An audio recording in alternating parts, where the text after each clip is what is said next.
Hello everyone. Before we get on with the main part of the podcast, I just wanted to take some time to acknowledge that today marks 20 years since 9/11 happened, and I must admit I have struggled all fucking week to try and come up with words that sum up my feelings, but everything that I have come up with didn't sound right, because no matter what I say won't bring back the victims of the attacks, and there are still going to be families, missing people who should not have lost their lives so early.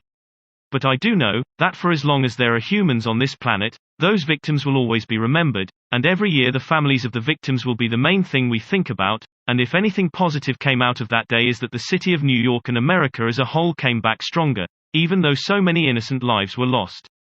This episode is dedicated to all the victims of 9/11. You will forever be remembered, and may you all rest in peace. Roll titles.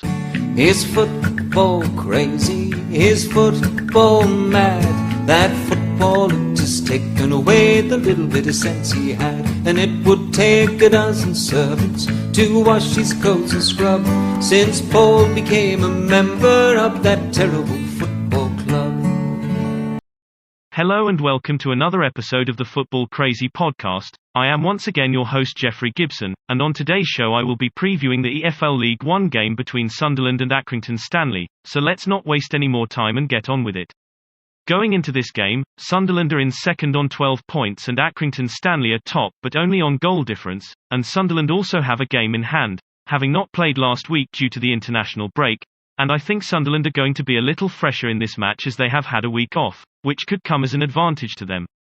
So far this season Accrington Stanley has played 6, and they have won 4 and lost 2, whereas Sunderland on the other hand, have played 5, won 4 and lost 1. And I think although this match is going to be really close and tense, I think Sunderland may just somehow find a winner to send them back to the top.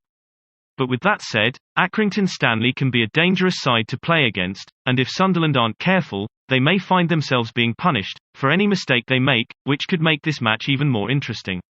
When it comes to predicting the final result, I think if Lee Johnson can keep his Sunderland team focused on winning the match, I think they will end up winning 1-0 or 2-1.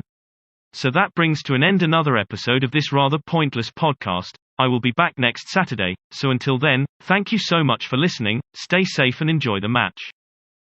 Is football crazy? Is football mad? That football had just taken away the little bit of sense he had, and it would take a dozen servants to wash his clothes and scrub, since Paul became a member of that terrible football